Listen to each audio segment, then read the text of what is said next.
Nanginginig ang mga kamay ni Aling Nena habang inilalabas ang isang basang-basang damit mula sa timba. Ang amoy ng sabon at pagod ay halos bumalot sa kanya, ngunit mas matindi ang amoy ng lanta at pag-asa sa loob ng maliit niyang barong-barong sa tondo. 6 na bibig ang umaasa sa kanya, 6 na bata na bumubuo ng puso at kaluluwa niya. 5 paslit na sabay-sabay sumigaw ng "Ki Mama" pagkabangon pa lang ng araw. "Mama, gutom na kami," sigaw ni Leo, ang pinakamatanda sa kambal, habang nagkakawag ang mga kamay. Sumunod ang magulong tawanan ni Marco at Nico, habang sina Lia at Mia, ang dalawang babae, ay nakikipag-agawan sa isang lumang manika. Napabuntong hininga si Aling Nena. Hindi siya pwedeng sumuko. Kahit gaano kahirap, kailangan niyang lumaban para sa mga anak niya. Inabot niya ang tabo at kumuha ng kaunting tubig. Huminga siya ng malalim, pilit inilayo ang mga alaala. 6 na taon na. 6 na taon nang nawala ang lahat. Ang pangako, ang mga pangarap, ang pag-ibig. Ang lalaking sumumpa ng walang hanggan sa kanya sa harap ng altar. Ang ama ng kanyang mga anak. Nanginginig ang kanyang labi nang maalala niya ang huling halik sa gilid ng kalsada bago sumakay ng bus si Carlos. "Babalik ako, mahal ko. Maghintay ka. Para sa future natin." Ang mga salitang iyon ay nakaukit pa rin sa puso niya, sariwa pa rin, kahit pa ang huling ngiti na kasama ng mga salitang iyon ay nabura na ng bangungot ng isang aksidente. Ang aksidenteng iyon. Ang nagpabago sa lahat. Parang kahapon lang nang dumating ang balita. Isang bus, isang truck, apoy at mga labi na hindi na makikilala.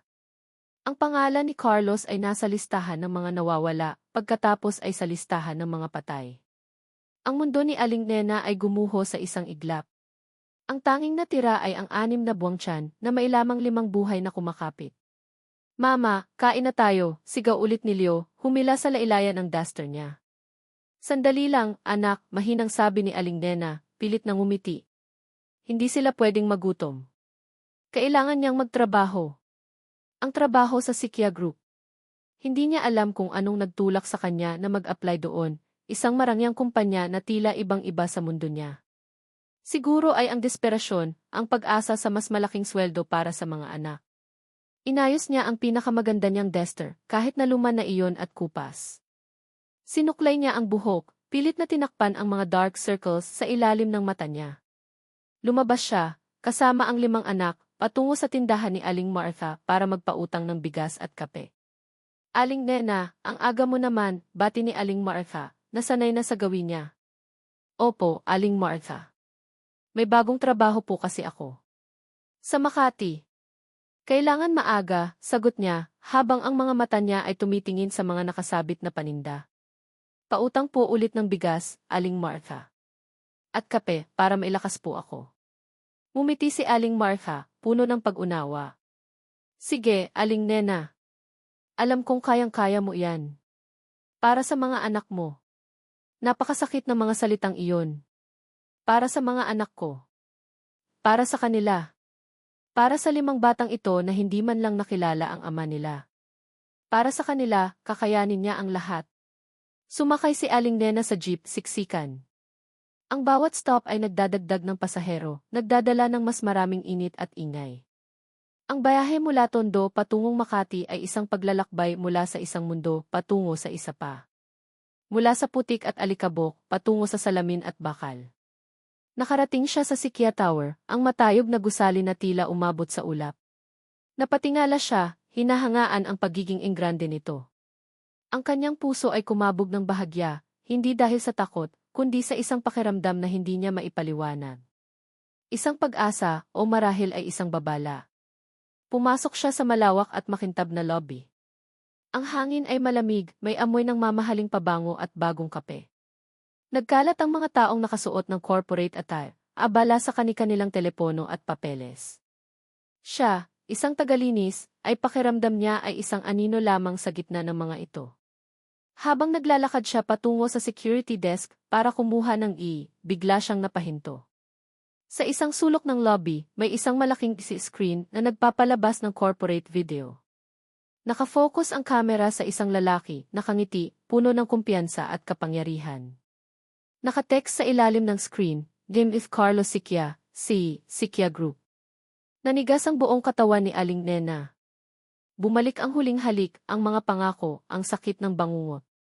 Ang mukha sa screen ay halos kapareho ng lalaking minahal niya. Ang parehong mata, ang parehong ilong, ang parehong ngiti. Pero bakit siya nakangiti? Bakit siya nasa ganoong klaseng lugar? At bakit ang pangalan niya ay Carlos Siquia, hindi Charles Reyes? Nagulantang ang kanyang mundo. Hindi na niya marinig ang mga yabag ng mga tao sa paligid. Hindi na niya maramdaman ang lamig ng hangin. Ang tanging naririnig niya ay ang malakas na pintig ng puso niya, at ang nag-iisang tanong na sumisigaw sa isip niya, si Carlos ba talaga iyon?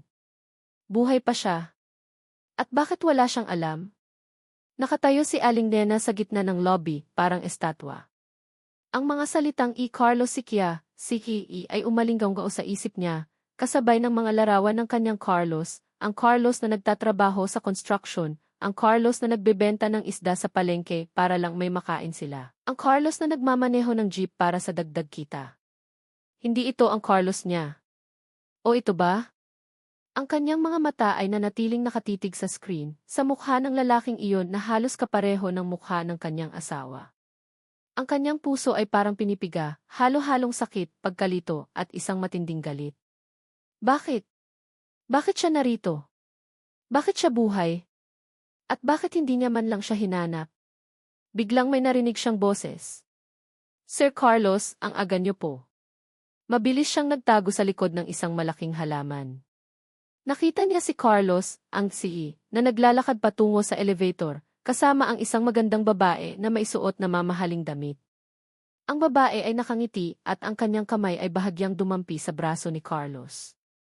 Si Stella, ang nakasulat sa niya. Okay lang, Stella. Marami tayong kailangang tapusin ngayon, sagot ni Carlos. Ang boses niya ay malalim at pamilyar, ngunit may kakaibang tono ng otoridad na hindi niya kailanman narinig mula sa kanyang Carlos. Napanood ni Aling Nena ang pag-uusap nila, ang bawat ngiti, ang bawat galaw. Ang sakit ay kumalat sa buong katawan niya. Ito ang Carlos niya, ngunit hindi na siya ang Carlos na kilala niya. Ang lalaking ito ay may ibang buhay, ibang mundo, at tila walang bakas ng pag-ibig nila sa kanyang mga mata. Pero sir, hindi po ba kayo magre-rest muna? Halos hindi na po kayo umuuwi sa bahay, sabi ni Stella, na maihalong pag-aalala sa boses. Huwag kang mag-alala, Stella. Kaya ko ito, sagot ni Carlos at mumiti siya. Isang ngiti na nagpapakita ng kanyang ngipin, ngunit hindi umabot sa kanyang mga mata. Pumasok sila sa elevator at nawala sa paningin ni Aling Nena. Napaupo siya sa isang upuan sa sulok, pilit na pinipigilan ang mga luha. Ang kanyang mga kamay ay nanginginig. Ang kanyang mundo, na 6 na taon niyang pilit na binuo mula sa mga durog na piraso, ay tila muling gumuho. Maya-maya, may dumating na isang mamahaling kotse. Bumaba mula doon ang isang matandang lalaki at isang matandang babae. Nakasuot sila ng mga mamahaling damit at ang kanilang mga mukha ay may bakas ng kayamanan at kapangyarihan. Sila si Don Ricardo at Doña Sofia Siquia, ang mga magulang ni Carlos. Nasaan na ang anak ko? Tanong ni Don Ricardo sa isang security guard. Ang boses niya ay malakas at may otoridad. Nasa opisina na po, sir, sagot ng security guard, yumuko. Mabuti. Kailangan nating ayusin ang mga papeles niya. Ang daming trabaho, sabi ni Doña Sofia, habang naglalakad sila patungo sa elevator. Sana lang ay hindi na siya magtanong tungkol sa nakaraan. Ang hirap na ipaliwanag ang lahat sa kanya. Hayaan mo na, Sofia. Ang importante ay nasa atin ang kontrol. Ang babaeng iyon, mabuti na lang at nawala na. Hindi siya karapat-dapat sa anak natin, sagot ni Don Ricardo. Ang boses niya ay maihalong pagkasuklam. Narinig ni Aling Nena ang mga salitang iyon. Ang kanyang mga mata ay nanlaki. Ang babaeng iyon. Siya ba ang tinutukoy nila? Ang galit ay umakyat sa lalamunan niya. Sila. Sila ang may alam sa nangyari kay Carlos? Sila ang nagtago sa kanya? Ang kanyang puso ay nagingit-ngit. Gusto niyang sumigaw, gusto niyang lumabas at harapin sila. Sabihin sa kanila ang lahat. Ang mga anak niya. Ang sakit na dinanas niya. Pero pinigilan niya ang sarili. Ano ang laban niya sa kanila? Wala siyang pera, wala siyang kapangyarihan. Umuwi si Aling Nena, ang kanyang mga paa ay mabigat. Ang bawat hakbang ay parang nagdadala ng mas maraming pasakit. Pagdating niya sa bahay, sinalubong siya ng 5 bata na sabay-sabay na tumakbo patungo sa kanya. Mama, may pasalubong ka ba? Tanong ni Elia habang hinahawakan ang kamay niya. Niyakap niya ang mga anak niya, mahigpit na mahigpit. Ang mga luha na kanina pa niya pinipigilan ay tuluyan ng bumuhos. Ang init ng katawan ng mga anak niya ay tanging nagbibigay sa kanya ng lakas. Wala, anak. Pasensya na, mahinang sabi niya habang hinahalikan ang bawat isa sa kanila. Habang pinapakain niya ang mga anak niya, ang kanyang isip ay abala sa mga nangyari sa Sikya Tower. Ang mukha ni Carlos. Ang mga salita ng kanyang mga magulang. Hindi niya pwedeng hayaan na ganoon na lang. Hindi niya pwedeng hayaan na manatili si Carlos sa isang buhay na puno ng kasinungalingan habang ang mga anak niya ay lumalaki ng walang ama. Kailangan niyang malaman ang buong katotohanan. Kailangan niyang ipaglaban ang kanyang pamilya. Kahit gaano kahirap, kahit gaano kasakit. Kinaumagahan, pagkatapos niyang maghanda ng almusal para sa mga anak niya, nagbihis si Aling Nena. Hindi siya pwedeng sumuko. Hindi niya pwedeng iwan ang trabaho. Ito ang tanging paraan para makalapit siya kay Carlos. Ito ang tanging paraan para malaman niya ang lahat. Mama, saan ka pupunta? Tanong ni Mia habang kumakain ng kanin. Magtatrabaho, anak, sagot ni Aling Nena, pilit na ngumiti. Babalik ka, mama? Tanong ni Nico. Opo, babalik si mama. Lagi naman, sagot niya habang hinahalikan ang ulo ng bawat isa sa kanila. Lumabas siya ng bahay, ang kanyang puso ay puno ng takot at pag-asa. Naglakad siya patungo sa jeepney stop, ang kanyang mga mata ay nakatingin sa malayo. Sa Sikya Tower. Doon, muli siyang haharap sa katotohanan. Doon, muli siyang haharap sa lalaking minahal niya, na ngayon ay tila isang estranghero. Patuloy siyang magtatrabaho sa Sikya Group. Patuloy siyang magiging isang tagalinis. Dahil alam niya, sa kaibuturan ng kanyang puso, na ito ang tanging paraan para mahanap niya ang nawawalang bahagi ng kanyang buhay. Bawat hakbang ni Aling Nena sa makintab na sahig ng Sikya Tower ay isang pagsubok. Ang bawat sulyap sa mga taong mayayaman at may kapangyarihan ay nagpapaalala sa kanya kung gaano kalaki ang agwat ng mundo nila ni Carlos. 6 na taon siyang naghukay ng lupa, naglaban ng mga damit, nagtiis sa gutom at pagod para lang mabuhay ang mga anak niya. Samantalang siya, si Carlos, ay narito, nagpapakasasa sa kayamanan na tila walang bakas ng paghihirap. Maaga siyang pumasok, hawak ang mga panlinis. Nagsimula siya sa pinakamababang palapag, pilit iniiwasan ang matalim na sulyap ng mga empleyado na tila hinuhusgahan ang bawat galaw niya. Gusto niyang maging invisible, ayaw niyang may makapansin sa kanya. Pero alam niya, darating ang oras na magtatagpo ang landas nila ni Carlos. Habang nililinis niya ang opisina ng isang manager, bigla niyang nakita ang anino ni Carlos na dumaan sa salamin. Napahinto siya at sumilip sa labas. Nakita niya si Carlos na nakaupo sa kanyang desk, abala sa telepono. Ang pamilyar na kumpas ng kamay niya habang nagsasalita ay nagpadala ng kuryente sa puso ni Aling Nena. Nandoon pa rin ang lalaking minahal niya. Pero nasaan na ang puso niya? Ang puso na sumumpa sa kanya ng walang hanggang pag-ibig. Tahimik niyang pinagmasdan si Carlos mula sa malayo. Naalala niya kung paano dati, tuwing gabi, ay kinukwento ni Carlos sa kanya ang mga pangarap nito para sa kanila. Ang simpleng buhay na may sapat, puno ng pagmamahalan at tawanan ng mga bata.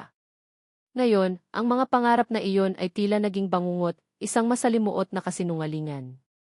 Isang araw, habang papalabas si Carlos ng kanyang opisina, nagkabalikatan sila ni Aling Nena sa hallway. Napabitaw sa kamay niya ang walis at bumagsak sa sahig. Pasensya na po, sir, mahinang sabi ni Aling Nena, agad na yumuko at pinulot ang walis. Ang kanyang puso ay halos lumabas sa dibdib niya. Okay lang, sagot ni Carlos, ang boses niya ay malalim. Napansin ni Aling Nena na sandali siyang tinitigan ni Carlos. May kung anong pagtataka sa mga mata nito, parang may hinahanap. May kung anong pamilyaridad, ngunit hindi ito nakilala. Sigurado ka? Ayos ka lang? Tumango lang si Aling Nena. Ayaw niyang magsalita, baka marinig niya ang panginginig ng boses niya. Hindi niya kayang harapin ang mga mata ni Carlos. Masyadong masakit. Nagpatuloy sa paglalakad si Carlos, ngunit bago siya lumayo, naramdaman ni Aling Nena ang kanyang mga mata na nakabantay sa kanya. Isang kakaibang pakiramdam. Pagkalito. Pagtataka. Ang pakiramdam na tila may nakalimutan siya. Nagmadali si Aling Nena na lumayo, ang kanyang puso ay nanlalamig. Kinabukasan, habang naglilinis si Aling Nena sa banyo ng executive floor, narinig niya ang boses ni Doña Sofia Siquia na nakikipag-usap sa Don Ricardo. Ricardo, napansin mo ba ang anak natin? Sabi ni Doña Sofia, ang boses niya ay maihalong pag-aalala. Parang malalim ang iniisip niya nitong mga nakaraang araw. At parang may kung anong interest sa bagong tagalinis. Napatigil si Aling Nena. Ito na ba? Nahahalata na ba sila? Huwag kang mag-alala, Sofia, sagot ni Don Ricardo, ang boses niya ay matigas. Hindi siya pwedeng maalala ang nakaraan.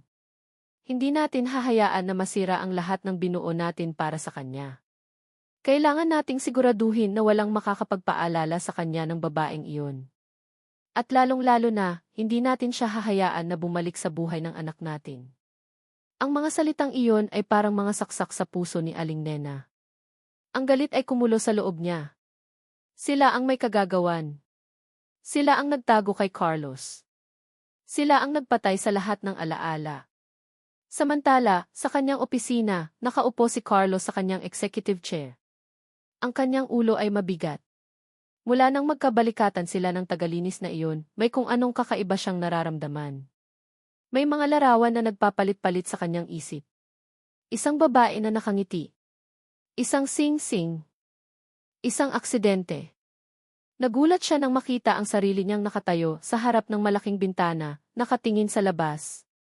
May kung anong kakaibang lungkot sa loob niya.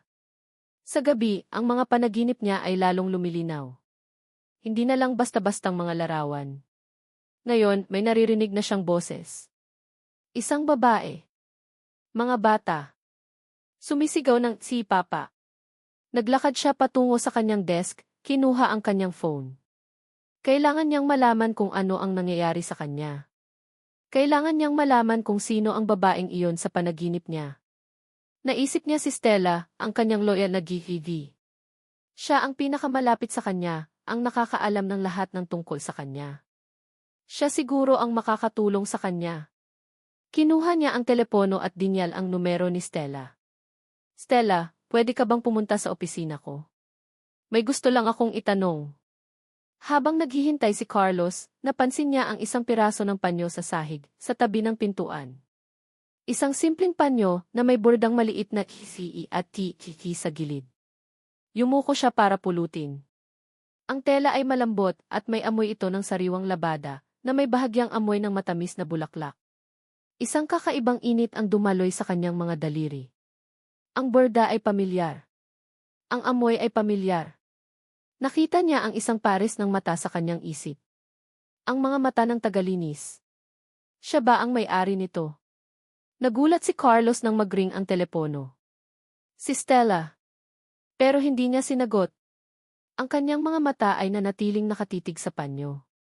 May kung anong koneksyon ang nagsisimulang mabuo sa kanyang isip. Hindi na sinagot ni Carlos ang tawag ni Stella. Ang kanyang mga mata ay nanatiling nakatitig sa panyo, sa bordang TV panandang pandagdag gi. Ang mga titik na iyon ay tila sumisigaw ng isang pangalan, isang alaala na pilit na bumabalik. Ang amoy ng panyo ay nagdala sa kanya sa isang lugar na hindi niya matandaan, ngunit pakiramdam niya ay napakalapit. Ang mga panaginip niya ay lalong lumilinaw. Hindi na lang basta-bastang mga anino. Ngayon, may naririnig na siyang tawanan ng mga bata, isang babae na kumakanta ng lulabi, at ang mainit na pakiramdam ng isang yakap.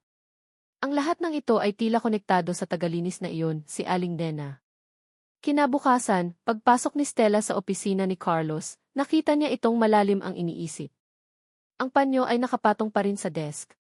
Sir Carlos, tinawagan niyo po ako kahapon, tanong ni Stella, ang boses niya ay maihalong pag-aalala. Ah, Stella, sabi ni Carlos, pilit na ngumiti. May gusto lang sana akong itanong. Tungkol sa nakaraan ko. Alam ko na matagal ka nang nagtatrabaho sa pamilya natin. May alam ka ba tungkol sa aksidente ko? At may asawa ba ako dati? Nanigas si Stella. Ang kanyang mga mata ay lumaki at ang kanyang mga kamay ay bahagyang nanginginig. Sir Carlos, alam niyo naman po ang sinabi ng mga magulang niyo. Wala po kayong asawa. Ang aksidente po ay malala. Pero nakaligtas po kayo. At ang lahat ng alaala niyo po ay nawala. Pero bakit may nararamdaman akong kakaiba? Tanong ni Carlos, ang kanyang boses ay maihalong pagkabigo. May mga panaginip ako. Isang babae. Mga bata. At ang panyong ito.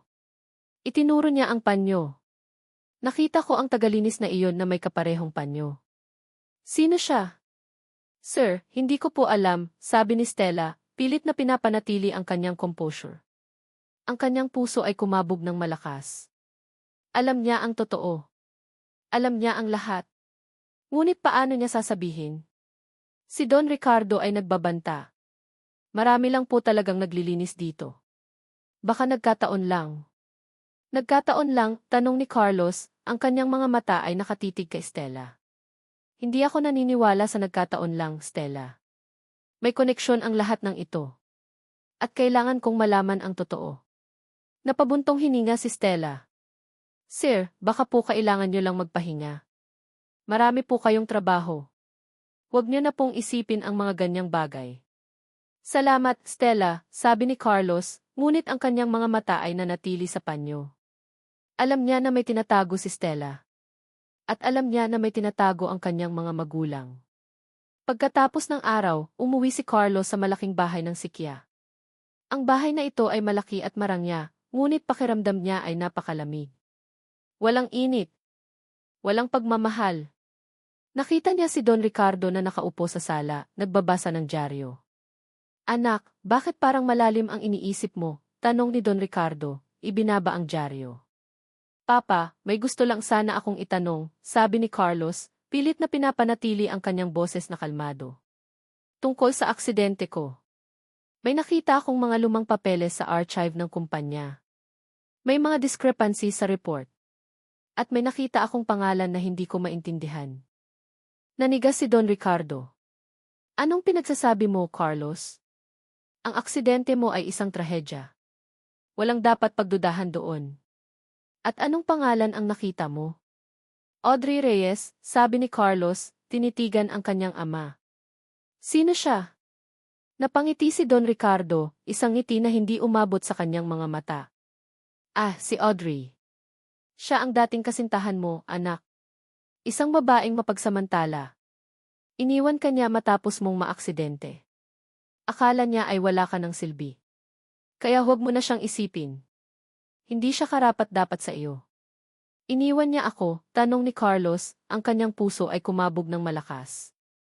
Bakit? Bakit hindi niyo man lang sinabi sa akin ang lahat ng ito? Ayaw lang namin na masaktan ka, anak, sabi ni Doña Sofia, na biglang lumabas mula sa kusina. Ang kanyang mga mata ay may bakas ng pag-aalala. Napakahirap ng pinagdaanan mo. Ayaw lang namin na maalala mo ang lahat ng sakit. Pero may mga panaginip ako, sabi ni Carlos. Tungkol sa kanya. At sa mga bata. Panaginip lang iyan, anak, sabi ni Don Ricardo, tumayo at lumapit kay Carlos. Marami kang iniisip sa trabaho. Huwag kang magpaapekto sa mga ganyang bagay. Ang importante ay ang future mo. Ang kumpanya. Ang pangalan ng pamilya Sikya. Pero papa, mama, pakiramdam ko ay may kulang, sabi ni Carlos, ang kanyang boses ay nanginginig. Pakiramdam ko ay may tinatago kayo sa akin. Carlos, anak, huwag kang magsalita ng ganyan, sabi ni Doña Sofia, lumapit at hinawakan ang braso niya. Kami ang pamilya mo. Kami ang nagmamahal sa iyo. Hindi ka namin kailanman sasaktan. Ngunit ang mga salitang iyon ay hindi nakakumbinsi kay Carlos. Ang kanyang mga mata ay nakatitig sa kanyang mga magulang. May kung anong lamig sa mga mata ni Don Ricardo. At may kung anong takot sa mga mata ni Doña Sofia. Nang gabing iyon, hindi makatulog si Carlos. Ang mga salita ng kanyang mga magulang ay umalinggaw sa kanyang isip. Ang kanilang pagtanggi. Ang kanilang pagmamadali na palayasin ang ideya ng isang nakaraang buhay. Bumangon siya at naglakad patungo sa kanyang study room. Binuksan niya ang isang lumang drawer sa kanyang desk. Ito ang drawer na bihira niyang buksan, puno ng mga lumang papeles at hindi gaanong mahalagang bagay. Naghukay siya sa loob at sa ilalim ng isang tumpok ng mga lumang dokumento, nakita niya ang isang maliit na kahon. Isang kahon na gawa sa kahoy na may simpleng ukit sa ibabaw. Binuksan niya ito. Sa loob, naroon ang isang lumang, kupas na litrato. Isang litrato niya, nakangiti habang yakap ang isang babae. Ang babae ay nakangiti rin at ang kanyang mga mata ay puno ng pagmamahal. Si Aling Nena. Walang duda. Sa tabi ng litrato may isang simpleng singsing. Isang silver ring na may maliit na bato sa gitna. Ang singsing na ito ay pamilyar. Ito ang singsing na nakita niya sa kanyang panaginip. Nanginginig ang mga kamay ni Carlos habang hawak ang litrato at ang singsing. Ang kanyang mga mata ay nakatitig sa mukha ni Aling Nena sa litrato. Ang kanyang puso ay kumabog ng malakas. Ang lahat ng pagdududa, ang lahat ng pagkalito ay tila naglaho. Ito ang katotohanan. Ito ang alaala. Ang babaeng ito. Siya ang asawa niya. Siya ang ina ng mga bata sa kanyang panaginip. Habang nakatitig si Carlos sa litrato, ang buong mundo ni Aling Nena ay tila umiikot sa isang bilog ng pag-asa at pagkabigo. Ramdam niya ang unti-unting pagbabalik ng mga alaala kay Carlos, isang bagay na dapat ay magpapasaya sa kanya. Pero kasabay ng tuwa ay ang matinding sakit sa tuwing nakikita niya si Carlos na kasama si Stella. Isang hapon, habang nililinis ni Aling Nena ang mga cubicle sa executive floor, narinig niya ang boses ni Stella sa kabilang cubicle. Sir Carlos, ang ganda po ng bago ninyong suit. Bagay na bagay po sa inyo. Nasilip ni Aling Nena. Nakita niya si Carlos na nakangiti kay Stella, at ang kamay ni Stella ay dahan-dahang dumampi sa bisig ni Carlos, na tila nagpapahiwatig ng pagmamay-ari. Bumalong ang mainit na luha sa mga mata ni Aling Nena. Ito ba ang gift future na para kay Carlos? Isang buhay na walang siya, walang mga anak nila? Ang haplos na iyon ay parang tinik na tumusok sa kanyang puso. Ang inggit at selos ay umakyat sa lalamunan niya, matamis at mapait. Ang gabi ay lumipas at ang umaga ay dumating na may mas mabigat na balita. Nagising si Aling Nena sa malakas na ubo ni Leo. Ang kanyang noo ay mainit na mainit at ang kanyang hininga ay mahirap. Mama, masakit ang tiyan ko, daing ni Leo habang namumutla ang labi. Nataranta si Aling Nena. Agad niyang kinuha ang lumang thermometer. 39 degrees Celsius. Mataas ang lagnat. Tara, anak. Dadalhin kita sa doktor, sabi niya, habang ang puso niya ay kumakabog ng malakas. Nagmadali siyang kumuha ng kaunting pera sa lata na pinag-ipunan niya. Kulang pa. Kulang na kulang para sa gamot at konsultasyon. Tumakbo siya sa kapitbahay, kina Aling Susan. Aling Susan, pwedeng po bang makahiram ng kaunting pera? Mataas po ang lagnat ni Leo. Kailangan po sa doktor. Nako, Aling Nena, pasensya na. Wala rin kami, sabi ni Aling Susan na may awa sa mga mata. Tumakbo si Aling Nena sa iba pang kapitbahay, ngunit wala rin siyang napala. Ang desperasyon ay unti-unting kumakain sa kanya. Paano na ang anak niya? Habang naglalakad siya sa labas ng ospital sa Tondo, bit-bit si Leo na nanginginig sa lagnat, nakita niya ang isang mamahaling kotse na pumarada sa tapat. Bumaba mula doon si Carlos na may kausap sa telepono. Nagmadali si Aling Nena na magtago sa likod ng isang puno, ayaw niyang makita siya ni Carlos sa ganitong kalagayan. Pero huli na. Napansin siya ni Carlos at ang kanyang mga mata ay nanlaki nang makita si Leo na buhat-buhat niya na halatang may sakit. Naglakad si Carlos patungo sa kanila. Anong nangyari? Tanong niya, ang boses niya ay maihalong pag-aalala. Sino ang batang ito? Wala po, sir. May lagnat lang po ang anak ko, mahinang sabi ni Aling Nena, pilit na umiiwas sa tingin ni Carlos. Ang kanyang mga pisngi ay namula sa hiya. Mataas ang lagnat niya. Kailangan siyang matingnan agad ng doktor, sabi ni Carlos, at kinuha niya si Leo mula sa mga bisig ni Aling Nena. Ang init ng katawan ni Leo ay nagpalala sa pag-aalala ni Carlos. Halika, dadalhin ko kayo sa loob. Nagulat si Aling Nena. Hindi niya inaasahan ang tulong na ito. Huwag na po, sir. Kaya ko na po. Huwag ka nang magmatigas, binibini, sabi ni Carlos, at iginya sila sa loob ng ospital. Nang nasa loob na sila, inasikaso agad ni Carlos ang lahat. Siya mismo ang nagbayad sa lahat ng kailangan, mula sa konsultasyon hanggang sa gamot. Nag-aalala siya, at ang pag-aalalang iyon ay totoo. Salamat po, Sir Carlos, mahinang sabi ni Aling Nena nang matapos ang lahat. Ang laki po ng utang na loob ko sa inyo. Walang anuman, sabi ni Carlos, habang nakatitig kay Leo na mahimbing nang natutulog. Ang kanyang mga mata ay may kung anong lungkot at pag-asa.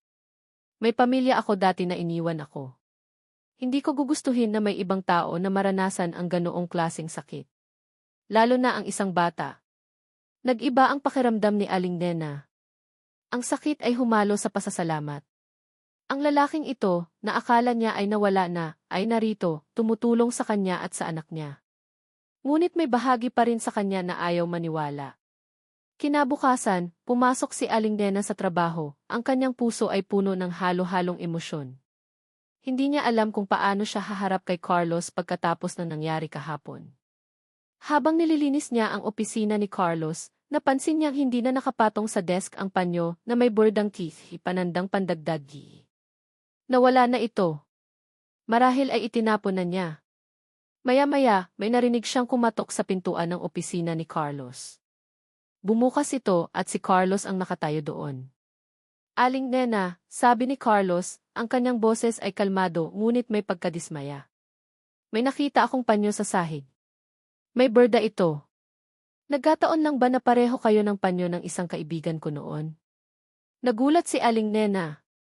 Ang kanyang mga mata ay nanlaki. Ito ang panyo niya. Ang panyo na ibinigay niya kay Carlos noong araw ng kanilang kasal. Hindi ko po alam, sir, mahinang sabi ni Aling Nena, pilit na pinapanatili ang kanyang boses na steady. Ang kanyang puso ay kumakabog ng malakas. Pero ang bordang key at sabi ni Carlos, at dahan-dahang lumapit sa kanya. Ang kanyang mga mata ay nakatitig sa kanya, tila may hinahanap. Nagkataon lang ba na ikaw ang naglilinis sa opisina ko? At ikaw ang babaeng laging lumalabas sa panaginip ko? Tumalikod si Aling Nena, ayaw niyang harapin si Carlos. Masyado itong masakit. Masyado itong mapanganib. Aling Nena, sabi ulit ni Carlos, at ang kanyang kamay ay dahan-dahang dumampi sa balikat ni Aling Nena. Bakit pamilyar ang mukha mo sa akin? May kinalaman ka ba sa nakaraan ko? Naging mabigat ang paghinga ni Carlos nang hawakan niya ang balikat ni Aling Nena. Ang simpleng tanong na may kinalaman ka ba sa nakaraan ko, ay umalinggaw sa buong opisina. Ramdam niya ang panginginig ni Aling Nena sa ilalim ng kanyang palad, isang senyales na ang babae sa harap niya ay may malalim na koneksyon sa mga alaala na pilit niyang hinahanap. Pumihit si Aling Nena. Ang kanyang mga mata ay nanlaki at ang kanyang labi ay nanginginig. Wala po, sir. Tagalinis lang po ako. Hindi ko po alam ang sinasabi niyo, mahinang sabi niya, pilit na pinipigilan ang luha na umakyat sa kanyang mga mata. Gusto niyang sabihin ang totoo, gusto niyang yakapin siya at sabihin, ako ito, Carlos. Ang asawa mo. Ang nanay ng mga anak mo. Ngunit ang takot sa Don Ricardo at Doña Sofia ay mas matindi. Ang mga banta nila. Ang kaligtasan ng mga anak niya. Huwag ka nang magsinungaling, Aling Nena, sabi ni Carlos, ang boses niya ay maihalong pakiusap. Nakita ko ang litrato. Ang sing-sing. At ngayon, ito. Itinaas niya ang panyo. Ang mga panaginip ko, ang pakiramdam na pamilyar ka sa akin. Hindi ito nagkataon lang. Sino ka sa buhay ko? Napayo ko si Aling Nena. Hindi niya alam kung paano sasagutin. Kung hindi ka magsasalita, Aling Nena, hahanapin ko ang katotohanan sa ibang paraan, sabi ni Carlos, ang kanyang boses ay naging matatag. Binitawan niya ang balikat ni Aling Nena. Kailangan kong malaman. May karapatan ako. Umalis si Carlos sa opisina, iniwan si Aling Nena na tulala. Ramdam niya ang bigat ng desisyon ni Carlos. Alam niya na hindi na niya pwedeng itago ang lahat ng matagal. Pagkatapos ng nangyari, halos hindi na nakapag-focus si Carlos sa kanyang trabaho. Ang kanyang isip ay abala sa paghahanap ng mga sagot. Gabi-gabi, pinipilit niyang alalahanin ang mga detalye ng aksidente. Ang mga imahe ng isang rumaragasang truck, ang tunog ng pagkabunggo, ang madilim na kaganapan ay pilit na bumabalik. Bakit pakiramdam niya ay may kulang? Bakit may bahagi ng kwento na hindi nabuo? Sinimulan niyang i-research ang mga balita tungkol sa aksidente sa internet gamit ang isang hindi rehistradong koneksyon at anonymous browser. Ngunit bawat website na kanyang bisitahin, bawat article na kanyang basahin, ay nagbibigay lamang ng parehong impormasyon, isang malagim na aksidente sa highway, maraming namatay at ilang nawawala. Kasama si Charles Reyes na idineklara rin na patay. Walang dagdag na detalye. Walang pangalan ng driver ng truck. Walang follow-up sa investigasyon. Ito ay tila masyadong malinis, masyadong perpekto para maging totoo. Isang hapon, habang nag-i-edit si Carlos ng isang mahalagang ulat sa kanyang opisina, narinig niya ang boses ni Don Ricardo mula sa labas. Nakabukas ng bahagya ang pintuan ng opisina niya, at ang boses ng kanyang ama ay malinaw na naririnig mula sa kabilang linya. "Attorney Ramon," sabi ni Don Ricardo, ang boses niya ay mahina ngunit maihalong pagkaalarma. Nagsisimula na si Carlos na magtanong. Nakita niya ang litrato. Kailangan nating ayusin ang lahat ng bakas. Kailangan nating siguraduhin na walang anumang ebidensya ang matitira. Lalo na ang tungkol sa mga dokumento. Napahinto si Carlos sa kanyang ginagawa. Si Attorney Ramon Garcia. Ang pamilyar na pangalan. Ang abogado ng pamilya. Anong klaseng dokumento? At bakit niya kailangang ayusin ang lahat ng bakas? Nagmadali si Carlos na lumapit sa pintuan, pilit na pinakikinggan ang usapan. "Don Ricardo, siguradong-sigurado ba kayo dito?" tanong ni Atty. Ramon, ang boses niya ay may bahid ng pag-aalala. "Masyadong delikado ito. Kung sakaling malaman ni Carlos ang lahat, masisira ang lahat. Hindi natin hahayaan iyon," matigas na sabi ni Don Ricardo. "Ang lahat ng ito ay para sa kanya. Para sa future ng Sikya Group. Hindi natin hahayaan na sirain ng isang ordinaryong babae at ng mga anak niya ang lahat ng binuo natin. Siguraduhin mo na ang lahat ng ebidensya ay mawawala. At ang mga dokumento sa bangko di." Hindi na narinig ni Carlos ang iba pa dahil lumayo na ang boses ni Don Ricardo. Ngunit sapat na iyon. Ang kanyang puso ay kumabog ng malakas. Ang mga magulang niya. Si Atty. Ramon. Sila ang may kinalaman sa pagkawala ng kanyang alaala. Sila ang may kinalaman sa paglaho ni Aling Nena sa buhay niya. Nang gabing iyon, matagal na nakatulog si Carlos. Ang mga salita ni Don Ricardo at Atty. Ramon ay umalingaw-ngaw sa kanyang isip. Ang larawan ni Aling Nena at ang singsing ay nakapatong sa kanyang bedside table, tila sumisigaw ng katotohanan. Napagdesisyonan niya. Hindi niya pwedeng manatili sa dilim. Hindi niya pwedeng hayaan na manipulahin siya ng kanyang mga magulang. Kailangan niyang malaman ang buong katotohanan, anuman ang mangyari. Anuman ang kapalit. Kinaumagahan, bago pa man pumasok si Don Ricardo sa opisina, tinawagan na ni Carlos ang isang pribadong investigator. Isang matandang investigador na dati nang nakatulong sa kanya sa isang komplikadong kaso ng korporasyon. "Gusto kong malaman ang lahat ng tungkol sa aksidente noong 6 na taon na ang nakakaraan," sabi ni Carlos sa telepono, ang kanyang boses ay seryoso. "At gusto kong malaman ang lahat ng tungkol sa isang babaeng nagngangalang Elena Reyes. Bawat detalye." Nanginginig ang mga kamay ni Aling Nena habang kinakapa ang noo ni Leo. Mainit na mainit. Ang kanyang anak na lalaki, ang pinakamatanda sa kambal, ay nanginginig sa lagnat. Ang kanyang mga labi ay namumutla at ang kanyang mga mata ay nanlalabo. "Mama, masakit ang ulo ko," mahinang daing ni Leo habang kumakapit sa kanyang dester. "Anak, sandali lang. Dadalhin kita sa ospital," sabi ni Aling Nena, ang kanyang boses ay nanginginig sa takot.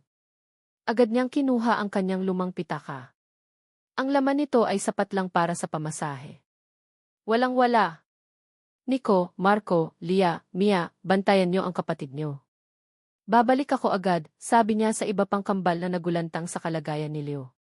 Mabilis siyang tumakbo sa labas, pilit na humihingi ng tulong sa mga kapitbahay. "Aling Martha, pwedeng po bang makahiram ng kaunting pera? Kailangan po ni Leo ng doktor." "Nako, Aling Nena, pasensya na. Wala rin kami. Kagagaling lang din ng apo ko sa lagnat," sabi ni Aling Martha, na may awa sa mga mata. Ang bawat pagtanggi ay parang suntok sa dibdib ni Aling Nena. Ang kanyang mga mata ay nagsisimula ng mamasa. Paano na? Hindi niya pwedeng hayaan na lumala ang lagnat ni Leo. Sa huling pag-asa, naglakad siya patungo sa pangunahing kalsada, bitbit si Leo na balot sa kumot. Hindi niya alam kung saan siya kukuha ng pera, ngunit alam niya na kailangan niyang dalhin ang anak niya sa ospital. Habang naglalakad siya, ang kanyang mga mata ay nakatingin sa malayo, naghahanap ng anumang senyales ng tulong. Bigla, nakita niya ang isang mamahaling itim na kotse na pumarada sa tapat ng isang pribadong ospital. Bumaba mula doon si Carlos na may kausap sa telepono. Nagmadali si Aling Nena na magtago sa likod ng isang malaking puno, pilit na iniiwasan ang tingin ni Carlos. Ayaw niyang makita siya ni Carlos sa ganitong kalagayan, naghihirap at nagmamakaawa. Ang kanyang hiya ay mas matindi kaysa sa takot. Ngunit huli na. Napansin siya ni Carlos. Ang kanyang mga mata ay nanlaki nang makita si Aling Nena na buhat-buhat si Leo na halatang may sakit. Ang kanyang mga mata ay nakatitig sa mukha ni Leo na namumutla at nanginginig. Naglakad si Carlos patungo sa kanila, ang kanyang mga hakbang ay mabilis. Aling Nena, anong nangyari? Bakit may sakit ang bata? Tanong niya, ang boses niya ay maihalong pag-aalala. Wala po, sir. May lagnat lang po ang anak ko, mahinang sabi ni Aling Nena, pilit na umiiwas sa tingin ni Carlos. Ang kanyang mga pisngi ay namula sa hiya. Ang kanyang puso ay kumabog ng malakas. Mataas ang lagnat niya, sabi ni Carlos, at walang pag-aalinlangan, kinuha niya si Leo mula sa mga bisig ni Aling Nena. Ang init ng katawan ni Leo ay nagpalala sa pag-aalala ni Carlos. Ang bata ay halos walang malay. Kailangan siyang matingnan agad ng doktor. Halika, dadalhin ko kayo sa loob. Nagulat si Aling Nena.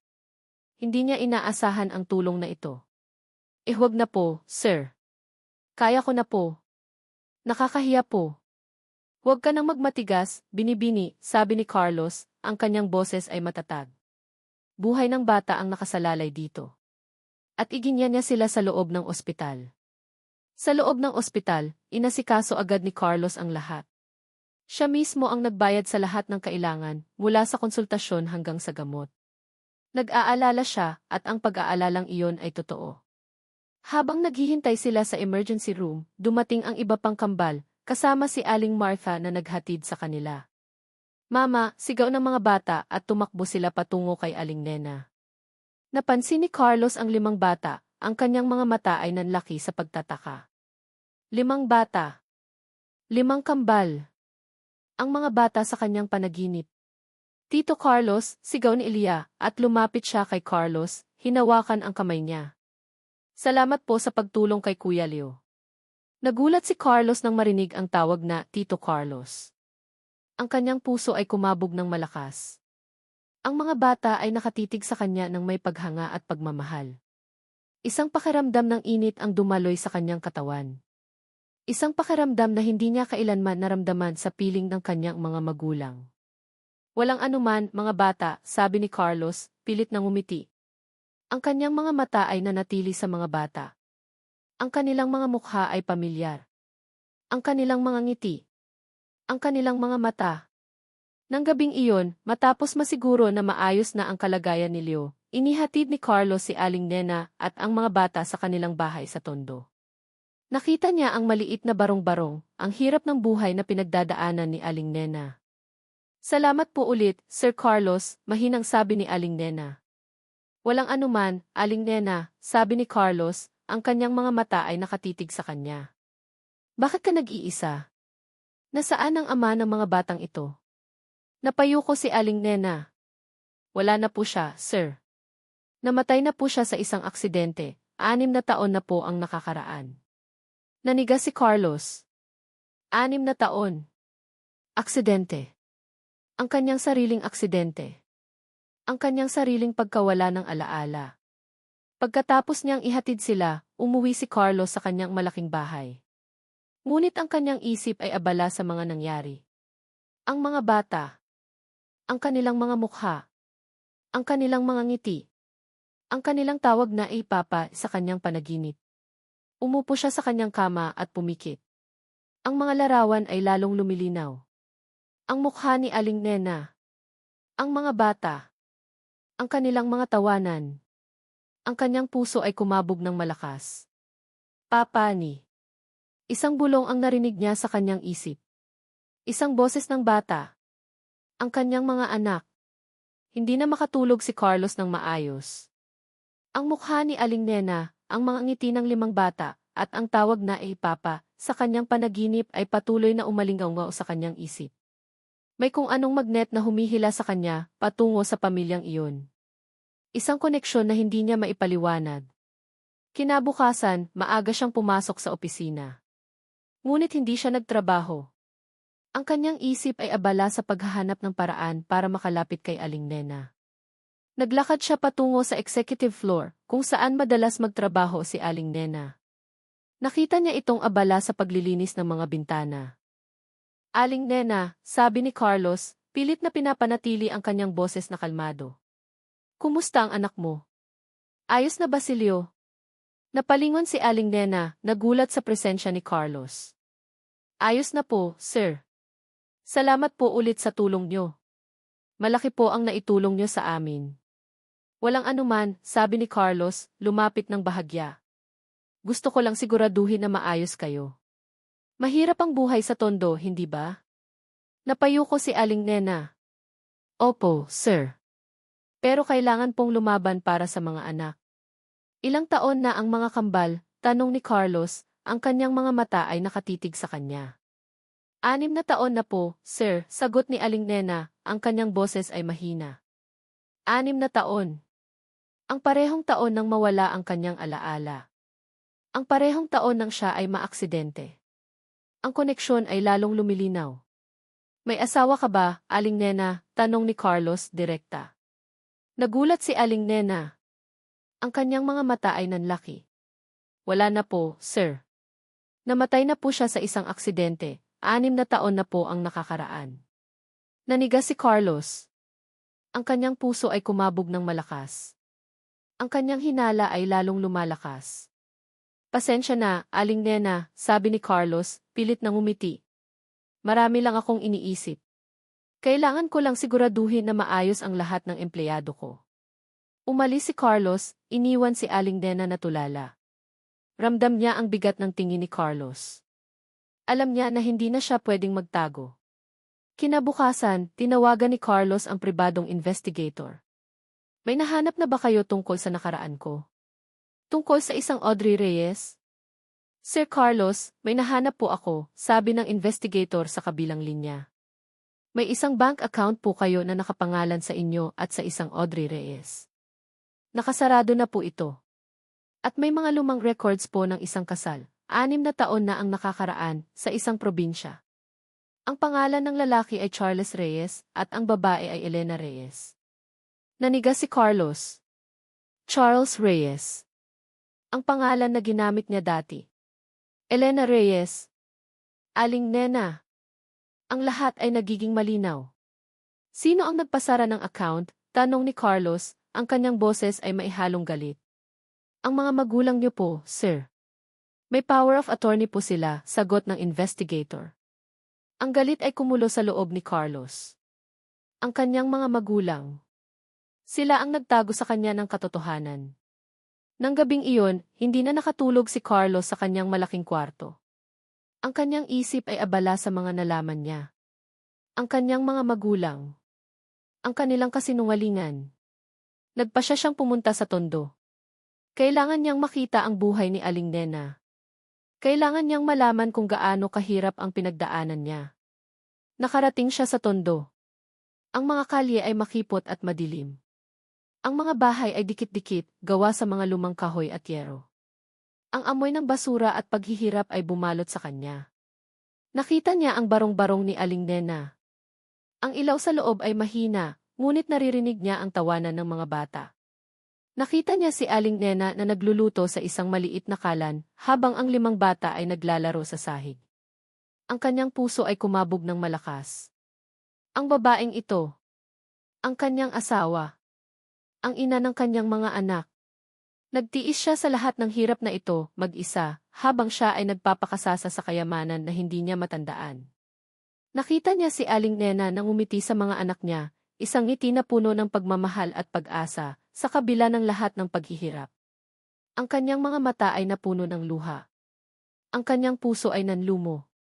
Bumalik si Carlos sa kanyang kotse, ang kanyang isip ay puno ng galit at pagsisisi. Ang kanyang mga magulang.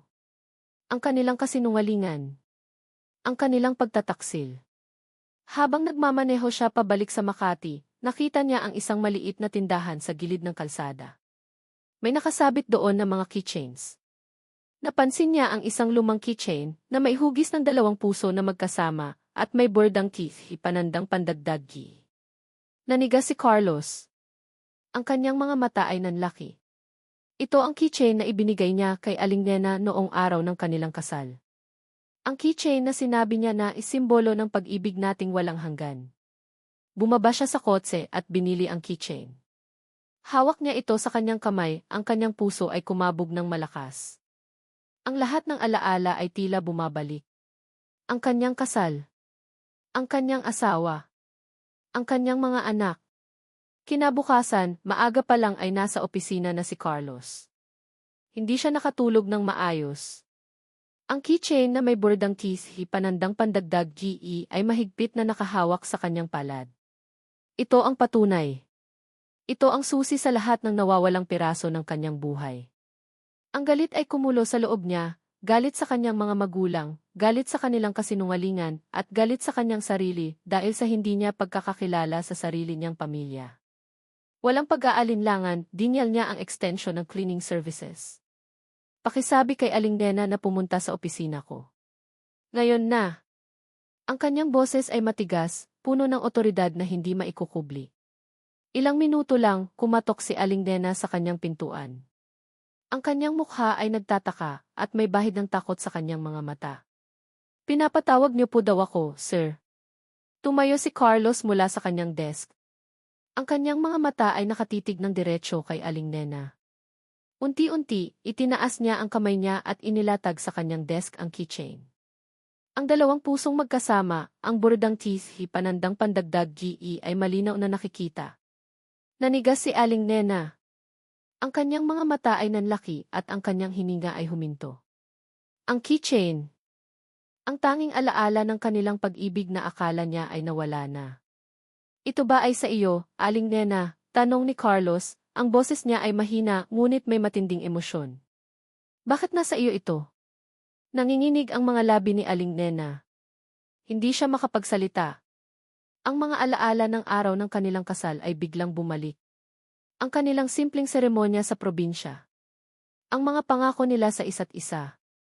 Ang halik na pinagsamahan ng kanilang mga puso. Hindi ka makasagot, sabi ni Carlos at lumapit siya kay Aling Nena. Ang kanyang mga mata ay puno ng pagkabigo at sakit. Bakit? Bakit mo tinago ang lahat sa akin? Bakit hinayaan mong maniwala ako sa mga kasinungalingan ng mga magulang ko? Biglang bumalik ang mga alaala. Parang isang rumaragasang tren. Ang aksidente. Ang ambulansya. Ang paggising niya sa ospital na walang alaala. Ang mga magulang niya na nagsasabi na iniwan siya ni Audrey Reyes. Ang lahat ay unti-unting nabubuo sa kanyang isip. Napahawak si Carlos sa kanyang ulo. Sumakit ito ng matindi, parang may martilyo na humahampas. Ang bawat alaala ay isang tusok, isang kirot. Ang kanyang kasal. Ang kanyang asawa. Ang kanyang mga anak. Ang lahat ng nawala. Carlos T. Mahinang bulong ni Aling Nena at lumapit siya, pilit na hawakan ang kamay niya. Anong ginawa mo sa akin, Aling Nena? Tanong ni Carlos, ang kanyang boses ay puno ng sakit. Bakit mo hinayaan na mangyari ito? Bakit mo hinayaan na mabuhay ako sa kasinungalingan? Hindi na nakapagpigil si Aling Nena. Umiyak siya. Ang mga luha ay bumuhos mula sa kanyang mga mata, luha ng sakit, luha ng pangulila, luha ng pagmamahal. Hindi ko po sinasadya, Carlos, sabi ni Aling Nena, ang boses niya ay nanginginig. Nagalit po ang mga magulang niyo. Sinabi po nila na kung lalapit ako sa inyo, sasaktan nila ang mga anak natin. Natakot po ako. Natakot po ako para sa kanila. Kinuwento ni Aling Nena ang lahat. Ang pagbabanta ni Don Ricardo. Ang pagbili ng kanyang katahimikan. Ang pangako na babayaran ang lahat ng gastos niya, basta't huwag lang siyang lalapit kay Carlos. Ang pagbabanta na sasaktan ang mga anak niya kung susubukan niyang ipaalam ang katotohanan. Ang mga anak natin, tanong ni Carlos, ang kanyang mga mata ay nanlaki. Ang 5 bata na iyon? Sila ang mga anak natin? Tumango si Aling Nena, umiiyak. Opo, Carlos. Ang kambal. Sila ang mga anak natin. Niyakap ni Carlos si Aling Nena ng mahigpit, mahigpit na mahigpit. Ang lahat ng sakit, ang lahat ng galit, ay tila nawala sa isang iglap. Ang tanging naramdaman niya ay pagmamahal. Pagmamahal sa kanyang asawa. Pagmamahal sa kanyang mga anak. Patawarin mo ako, Audrey, bulong ni Carlos, gamit ang pangalan na ginamit niya dati. Patawarin mo ako sa lahat ng sakit na dinanas mo. Hindi ko alam. Hindi ko alam. Ayos lang, Carlos, sabi ni Aling Nena, umiiyak din ang importante ay nahanap na natin ang isa't isa. Ngunit habang magkayakap sila, may narinig silang boses mula sa likuran. Anong ginagawa ng babaeng ito dito, Carlos? Napalingon si Carlos at Aling Nena. Nakatayo si Don Ricardo sa pintuan ng opisina, ang kanyang mukha ay galit na galit. Ang kanyang mga mata ay nakatitig kay Aling Nena, puno ng pagkasuklam. Ang kanyang mga mata ay bumaba sa keychain na nakapatong pa rin sa desk. Ang kanyang mukha ay namutla. Nanigas si Don Ricardo sa pintuan ng opisina ni Carlos, ang kanyang mga mata ay nanlilisik sa galit. Ang kanyang tingin ay bumaba sa keychain na nakapatong sa desk, at sa mga kamay ni Carlos na nakayakap kay Aling Nena. Ang kanyang mukha ay namutla, ngunit ang galit sa kanyang mga mata ay tila nagliliyab. Anong ginagawa ng babaeng ito dito, Carlos? Ulit ni Don Ricardo, ang kanyang boses ay matigas at puno ng otoridad. Hindi ba't sinabi ko na sa iyo na huwag kang lalapit sa kanya? Siya ang dahilan kung bakit ka nagkaganito. Humiwalay si Carlos kay Aling Nena, ngunit nanatili siyang nakaharap sa kanyang ama, ang kanyang mukha ay seryoso. Papa, kailangan nating mag-usap. Alam ko na ang lahat. Alam ko na ang totoo. Anong alam mo? Sabi ni Don Ricardo, at pumasok siya sa opisina, sinundan siya ni Doña Sofia na may bakas ng pag-aalala sa kanyang mukha. Ang alam mo lang ay ang mga kasinungalingan na sinasabi ng babaeng ito. Siya ang nag-iwan sa iyo, Carlos. Siya ang sumira sa buhay mo. Hindi totoo yan, Papa, sigaw ni Carlos, ang kanyang boses ay puno ng galit. Siya ang asawa ko. Siya ang ina ng mga anak ko. At ikaw ang nagtago sa akin ng lahat. Ikaw ang nagpanggap na patay siya. Napatigil si Don Ricardo. Ang kanyang mga mata ay lumaki. Anong pinagsasabi mo? Nababaliw ka na ba, Carlos? Ang babaeng ito ay isang manggagamit. Nais niya lang ang pera natin. Hindi siya karapat-dapat sa pangalan ng pamilya Siquia.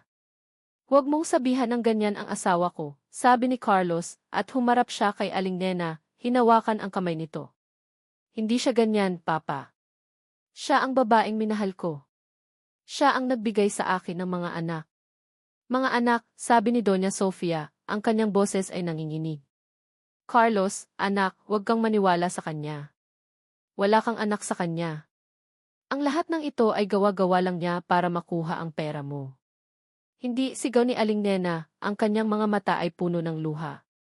Totoo ang lahat. May 5 anak kami. 5 kambal. Sila ang mga anak ni Carlos. Tumahimik ka, babae, sigaw ni Don Ricardo, ang kanyang mukha ay namumula sa galit. Umalis ka na dito. Ngayon na. Kung hindi, sisiguraduhin ko na hindi ka na makikita ng mga anak mo. Hindi siya aalis, Papa, sabi ni Carlos, at tumayo siya sa harap ni Aling Nena, pinoprotektahan ito. Hindi mo siya pwedeng paalisin. Siya ang asawa ko. At ang mga anak namin, sila ang mga apo mo. Apo, sabi ni Don Ricardo, at tumawa siya ng malakas, isang tawa na puno ng pagkasuklam. Wala akong apo sa isang babaeng galing sa putik. Hindi siya karapat-dapat sa pangalan ng pamilya Siquia. Alam ko na ang lahat, Papa, sabi ni Carlos, ang kanyang boses ay kalmado, ngunit may matinding galit. Alam ko na ang tungkol sa aksidente. Alam ko na ang tungkol sa pagkawala ng alaala ko. At alam ko na ang tungkol sa diwata ko. Ang diwata na iniwan ko para kay Audrey at sa mga anak namin. Nanigas si Don Ricardo. Ang kanyang mga mata ay nanlaki. Anong diwata ang sinasabi mo? Ang diwata na iniwan ko para sa kanila bago ako maaksidente, sabi ni Carlos, tinitigan ang kanyang ama. Ang diwata na naglalaman ng lahat ng ari-arian ko. Ang diwata na sinubukan mong sirain para hindi na kami magkita ni Audrey. Napatigil si Don Ricardo. Ang kanyang mukha ay namutla. Paano mo nalaman? May mga mata ako, Papa, sabi ni Carlos. At may mga tainga ako. At may mga alaala ako na nagsisimula ng bumalik. Carlos, anak, huwag kang maniwala sa kanya, sabi ni Doña Sofia, lumapit kay Carlos, umiiyak. Nababaliw ka na. Ang babaeng ito ang nagmamanipula sa iyo. Ginagamit kanya para makuha ang pera natin. Hindi, Mama, sigaw ni Carlos. Hindi siya ganyan. Siya ang nagtiis sa lahat ng hirap mag-isa para lang mabuhay ang mga anak namin. Habang ako, nagpapakasasa sa kayamanan na hindi ko matandaan. Carlos, anak, pakinggan mo kami, sabi ni Doña Sofia, pilit na hawakan ang kamay ni Carlos. Ang lahat ng ginawa namin ay para sa iyo. Para sa future mo. Ayaw lang namin na masira ang buhay mo ng isang babaeng hindi karapat-dapat sa iyo. Hindi niyo ako iniisip, sigaw ni Carlos. Ang iniisip niyo lang ay ang sarili niyo. Ang pangalan ng pamilya si Kia. Ang kayamanan. Hindi niyo man lang inisip ang sakit na dinanas namin ni Audrey. Ang sakit na dinanas ng mga anak ko. Carlos, anak, huwag kang magsalita ng ganyan, sabi ni Doña Sofia, umiiyak. Kami ang pamilya mo. Kami ang nagmamahal sa iyo. Kung mahal niyo ako, hindi niyo ako lolokohin, sabi ni Carlos, ang kanyang boses ay nanginginig sa galit. Hindi niyo ako itatago sa sarili kong pamilya. Hindi niyo ako hahayaan na mabuhay sa kasinungalingan. Carlos, anak, pakinggan mo ang papa mo, sabi ni Doña Sofia, tumingin kay Don Ricardo. Carlos, anak, sabi ni Don Ricardo, ang kanyang boses ay kalmado, ngunit may matinding banta. Piliin mo. Ang pamilya mo. Ang kayamanan mo. O ang babaeng ito at ang kanyang mga anak na hindi mo naman talaga kilala. Nanigas si Carlos. Ang kanyang mga mata ay lumipat mula kay Aling Nena, patungo sa kanyang mga magulang. Ang kanyang isip ay naguguluhan. Ang kanyang puso ay nagingit-ngit. Ang kanyang mga magulang. Ang pamilya na nagpalaki sa kanya. Ang pamilya na nagbigay sa kanya ng lahat. Ngunit sila rin ang nagtago sa kanya ng katotohanan. Sila rin ang sumira sa buhay niya. Si Aling Nena. Ang kanyang asawa. Ang ina ng kanyang mga anak. Ang babaeng nagtiis sa lahat ng hirap para lang mabuhay ang kanilang pamilya. Hindi niya alam kung sino ang paniniwalaan. Hindi niya alam kung ano ang gagawin. Ang lahat ng pinaniniwalaan niya ay tila gumuho. Ang kanyang mundo ay nawasak. Pakiramdam niya ay nawala ang lahat. Umalis kayo, sigaw ni Carlos, ang kanyang boses ay puno ng sakit at pagkabigo. Umalis kayong lahat. Ayoko kayong makita. Nagulat si Don Ricardo at Doña Sofia. Nagmadali silang lumabas ng opisina, sinundan sila ni Aling Nena na may bakas ng sakit sa kanyang mukha. Naiwan si Carlos na mag-isa sa kanyang opisina. Sinuot niya ang kanyang mga kamay sa kanyang ulo, ang kanyang puso ay kumabog ng malakas. Ang kanyang mga alaala ay nagpapalit-palit. Ang kanyang kasal. Ang kanyang mga anak. Ang aksidente. Ang mga kasinungalingan ng kanyang mga magulang. Tumingin siya sa kanyang desk, sa litrato ni Aling Nena at ng mga bata. Ang kanyang mga mata ay napuno ng luha. Ang kanyang puso ay nanlumo. Nawala ang lahat. Ang kanyang pamilya. Ang kanyang alaala. Ang kanyang tiwala. Ang lahat ay nawala. Nakaupo si Carlos sa kanyang executive chair, ang kanyang ulo ay sumasakit ng matindi. Ang mga salita ng kanyang mga magulang ay umalingaw pa rin sa kanyang isip, kasama ang mukha ni Aling Nena na puno ng sakit. Ang buong opisina ay tila umiikot. Naramdaman niya ang matinding pagtataksil, ang pagkabigo na halos hindi niya kayang dalhin. Lahat ng pinaniniwalaan niya ay gumuho sa isang iglap. Ang pamilya niya, ang kanyang mga magulang, sila ang nagtago ng kanyang buhay, ng kanyang pamilya. Isang mahinang katok sa pintuan ang nagpabalik sa kanya sa realidad. Sir Carlos, pwede po bang pumasok? Si Stella. Ang kanyang loyal na gi-igi. Ang babaeng laging naroon para sa kanya. Ngunit ngayon, kahit si Stella, ay tila may tinatago. Pasok, mahinang sabi ni Carlos, hindi tumingin. Pumasok si Stella, ang kanyang mga kamay ay nanginginig. Ang kanyang mga mata ay namamasa. Sir Carlos, narinig ko po ang nangyari. Gusto ko po sanang magpaliwanag. Anong ipapaliwanag mo, Stella? Tanong ni Carlos, ang kanyang boses ay puno ng pagkabigo. Alam mo ang lahat, hindi ba? Alam mo kung sino si Aling Nena. Alam mo ang tungkol sa mga anak ko. Bakit hindi mo sinabi sa akin? Niyuko ni Stella ang kanyang ulo. Natakot po ako, Sir Carlos. Si Don Ricardo po. Siya po ang uncle ko. At pinagbantaan niya po ako. Sinabi niya po na kung magsasabi ako ng totoo, sisirain niya ang buhay ko. Ang pamilya ko. Anong sinasabi mo? Tanong ni Carlos, nakatingin kay Stella. Ang kanyang puso ay kumabog ng malakas. Opo, sir. Si Attorney Ramon Garcia po, kapatid po niya ang nanay ko. At pinilit po ako ni Uncle Ricardo at Attorney Ramon na sundin ang mga utos nila. Pinilit po nila akong magpanggap na girlfriend nyo at magsinungaling tungkol sa nakaraan nyo. Huminga si Stella ng malalim. Pero hindi ko na po kayang itago ang lahat, sir. Hindi ko na po kayang makita kayong nasasaktan. Lumapit si Stella kay Carlos at iniabot sa kanya ang isang maliit na video drive. Ito po, sir. Ito po ang lahat ng katotohanan. Nirecord ko po ang usapan nila ni Uncle Ricardo at Attorney Ramon. Kinuha ni Carlos ang drive. Ang kanyang mga kamay ay nanginginig. Tinitigan niya si Stella, ang kanyang mga mata ay puno ng pagtataka at pag-asa. Bakit mo ginawa ito, Stella? Kasi po mahalaga po kayo sa akin, sir, sabi ni Stella, ang kanyang mga mata ay napuno ng luha. At alam ko po na hindi niyo deserving ang mga kasinungalingan na iyon. Ang pamilya niyo deserving po kayo ng totoo. Nag-alinlangan si Carlos, ngunit ipinasok niya ang drive sa kanyang computer. Ang kanyang mga kamay ay nanginginig habang naglalaro ang audio file. Ang boses ni Don Ricardo ay malinaw na naririnig. Don Ricardo, kailangan nating ayusin ang lahat ng bakas, Attorney Ramon. Hindi pwedeng malaman ni Carlos ang tungkol sa diwata na iyon. At lalong-lalo na, hindi pwedeng bumalik ang babaeng iyon sa buhay niya. Sisirain niya ang lahat. Attorney Ramon, delikado po ito, Don Ricardo.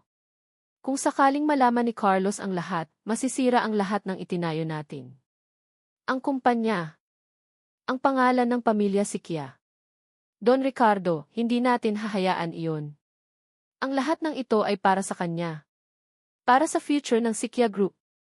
Ang babaeng iyon ay isang manggagamit. At ang mga anak niya, hindi natin hahayaan na maging bahagi ng pamilya natin. Doña Sofia, umiiyak Ricardo, baka naman masama ito. Baka magalit si Carlos sa atin pag nalaman niya. Don Ricardo, hindi niya malalaman. Sisiguraduhin ko na wala siyang matandaan. At ang babaeng iyon, sisiguraduhin ko na mananatili siya sa dilim. Ang bawat salita ay parang suntok sa dibdib ni Carlos. Ang kanyang mga mata ay nanlaki. Ang kanyang mukha ay namumula sa galit. Ang kanyang mga magulang. Sila ang may kagagawan. Sila ang nagplano ng lahat. Ang kasinungalingan. Ang pagtataksil. Ang sakit. Ang lahat ay unti-unting lumilinaw. Pinatay niya ang audio file. Ang kanyang mga kamay ay nakakuyom. Ang galit ay kumulo sa loob niya, isang galit na hindi niya kailanman naramdaman. Kaya pala bulong ni Carlos, ang kanyang boses ay nanginginig. Kaya pala ako walang alaala. Kaya pala sila ganito kadesperado. Para lang sa pera. Para lang sa pangalan. Tumingin siya kay Stella, ang kanyang mga mata ay puno ng pasasalamat. Salamat, Stella. Salamat sa katotohanan. Anong gagawin niyo po, Sir Carlos? Tanong ni Stella, ang kanyang mga mata ay puno ng takot. Tumayo si Carlos. Ang kanyang mga mata ay nanlilisik sa galit. Haharapin ko sila. Haharapin ko ang lahat ng kasinungalingan na ginawa nila. At ipaglalaban ko ang pamilya ko. Agad niyang kinuha ang kanyang telepono. Dinyal niya ang numero ni Aling Nena. Ang kanyang mga kamay ay nanginginig. Audrey. Aling Nena di. Sabi ni Carlos, ang kanyang boses ay puno ng pagsisisi. Patawarin mo ako. Alam ko na ang lahat. Alam ko na ang buong katotohanan. Narinig niya ang mahinang iyak ni Aling Nena sa kabilang linya. Carlos, hindi ko nahahayaan na saktan ka nila ulit, sabi ni Carlos, ang kanyang mga mata ay puno ng determinasyon. Haharapin ko sila. At sisiguraduhin ko na makukuha natin ang hustisya. Para sa atin. Para sa mga anak natin. Nanginginig ang mga kamay ni Aling Nena habang hawak ang telepono. Ang boses ni Carlos, ang kanyang mga salita, alam ko na ang lahat, ay umalinggaw sa kanyang tainga. Isang pag-asa ang sumibol sa kanyang dibdib, ngunit kasabay nito ay ang matinding takot sa kung ano ang mangyayari. Ang pagharap sa pamilya si Kia ay isang laban na hindi niya alam kung kaya niyang ipanalo. Ngunit ngayon may kakampi na siya. Ang kanyang Carlos. Kinabukasan, isang formal na imbitasyon ang natanggap ni Don Ricardo at Doña Sofia para sa isang iimportanteng pagpupulong sa opisina ni Carlos. Hindi nila alam na ang pagpupulong na ito ay magiging pagtutuos ng katotohanan. Dumalo rin si Atty. Ramon Garcia, ang kanyang mukha ay kalmado ngunit may bahid ng pagdududa. Pagsapit ng itinakdang oras, pumasok si Don Ricardo at Doña Sofia sa opisina ni Carlos, kasama si Atty. Ramon. Ang aircon sa kwarto ay malamig, ngunit ang tensyon ay nagpapakulo sa hangin. Nakita nila si Carlos na nakaupo sa likod ng kanyang desk, ang kanyang mukha ay seryoso. Sa tabi niya, nakaupo si Aling Nena, ang kanyang mga mata ay matapang na nakaharap sa kanila. Carlos, anak, anong ibig sabihin nito? Tanong ni Don Ricardo, ang kanyang boses ay kalmado ngunit may bahid ng pagbabanta. Bakit narito ang babaeng ito? At bakit may ganoong klaseng imbitasyon? Tumayo si Carlos. Ang kanyang mga mata ay nanlilisik sa galit. Nandito tayo para sa katotohanan, Papa. At ngayong araw, malalaman niyo ang lahat. Binuksan ni Carlos ang kanyang computer. Alam ko na ang lahat ng ginawa niyo sa akin, Papa. Mama. Atty. Ramon. Ipinindot niya ang play button. Ang boses ni Don Ricardo ay umalinggaw sa buong opisina. Ang usapan nila ni Atty. Ramon tungkol sa aksidente, sa diwata, at sa pagtatago kay Aling Nena at sa kanyang mga anak ay malinaw na naririnig. Ang bawat salita ay parang suntok sa dibdib ng Don at Donya. Nang marinig ni Don Ricardo ang kanyang sariling boses, nanigas siya. Ang kanyang mukha ay namutla. Ang kanyang mga mata ay nanlaki sa gulat. Si Atty. Ramon naman ay tila nahihilo, napahawak sa kanyang noo. Anong ibig sabihin nito, Carlos? Sabi ni Don Ricardo, pilit na pinapanatili ang kanyang composure. Gawa-gawa lang iyan. Hindi totoo iyan. Minanipula lang ng babaeng iyan ang lahat. Minanipula, sabi ni Carlos, ang kanyang boses ay puno ng galit. Minanipula? Ang sarili kong mga magulang ang nagmamanipula sa akin. Ang sarili kong mga magulang ang nagtago sa akin ng sarili kong pamilya. Hindi, Carlos, anak, sigaw ni Doña Sofia, at lumapit siya kay Carlos, umiiyak. Nagsisinungaling siya. Ginagamit ka niya. Hindi namin kailanman gagawin yan sa iyo. Mama, tigilan niyo na ang kasinungalingan, sigaw ni Carlos, ang kanyang boses ay nanginginig. Narinig ko ang lahat. Ang lahat ng plano niyo. Ang lahat ng kasinungalingan. Ang lahat ng pagtatago. Atty. Ramon, sabihin mo sa kanya. Hindi totoo iyan, sabi ni Don Ricardo, nakatingin kay Atty. Ramon, na nakayuko lamang. Pasensya na po, Don Ricardo, mahinang sabi ni Atty. Ramon, hindi ko na po kayang magsinungaling. Totoo po ang lahat. Napatigil si Don Ricardo. Ang kanyang mga mata ay nanlilisik sa galit. Tiningnan niya si Atty. Ramon, na tila gusto niya itong patayin. Anong ibig sabihin nito? Sabi ni Don Ricardo, ang kanyang boses ay puno ng pagkabigo. Pinagtaksilan mo ako, Ramon? Hindi po, Don Ricardo, sabi ni Atty. Ramon, ginawa ko lang po ang tama. Hindi ko na po kayang masira ang buhay ng isang tao dahil sa mga kasinungalingan. Biglang tumakbo si Doña Sofia kay Aling Nena. Lumuhod siya sa harap nito, umiiyak at hinawakan ang kamay niya. Patawarin mo ako, Audrey. Patawarin mo kami. Nagkamali kami. Nagkamali kami sa pagtatago ng totoo. Natakot lang kami para kay Carlos. Natakot lang kami na mawala siya sa amin. Nagulat si Carlos at Aling Nena. Hindi nila inaasahan ang pag-amin at paghingi ng tawad ni Doña Sofia. Mama, tumayo kayo, sabi ni Carlos at lumapit siya, hinawakan ang braso ng kanyang ina. Hindi Carlos, sabi ni Doña Sofia, umiiyak. Kailangan kong humingi ng tawad. Sa inyong dalawa. Sa mga anak ninyo. Ang lahat ng ginawa namin ay mali. Nabulag kami ng kayamanan. Nabulag kami ng kapangyarihan. Habang umiiyak si Doña Sofia, biglang narinig ang tunog ng isang baril na inilabas. Hindi niya pwedeng sirain ang pangalan ko, sigaw ni Don Ricardo, ang kanyang mukha ay namumula sa galit at desperasyon. Hawak niya ang isang baril, nakatutok kay Carlos at Aling Nena. Hindi niya pwedeng sirain ang lahat ng itinayo ko. Nagulat ang lahat.